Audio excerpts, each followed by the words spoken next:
So I've been thinking about the TikTok ban, and I've been looking at it in the context of the way the US government has attempted to regulate speech over the years. And we can go back to the Red Scare, when fear of communism led the government to call academics, intellectuals, and other notable figures before Congress to answer questions about alleged communist ties under the pretense of national security.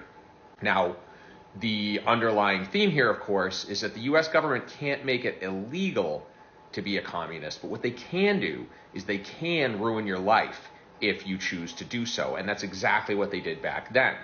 Now, if we go to a more recent example, back in 2016, Democrats called tech CEOs before Congress to address accusations that they didn't do enough to regulate disinformation by Russian trolls in the 2016 election. And in 2020, Republicans called those same tech CEOs to testify before Congress under the allegations that they were censoring conservative voices too much.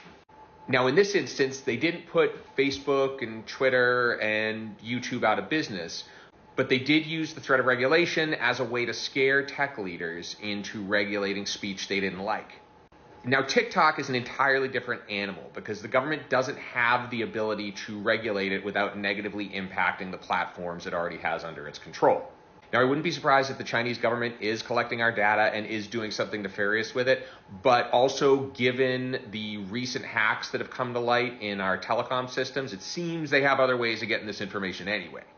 Now, if there's a bright spot in all this, it's that TikTok users migrating to RedNote have already exposed English-speaking users in China to content that their censors can't keep up with. And it's also shown the US government how regulations like this can blow up in their face. Now, the other thing I'll note here is that AI has created an environment where in 5 to 10 years, the barrier to being able to code platforms like this is going to be far lower, meaning it's going to be far more difficult to regulate the way we choose to connect and communicate. So my gut tells me that TikTok is still going to be in the US in a year, possibly with a short disruption of service.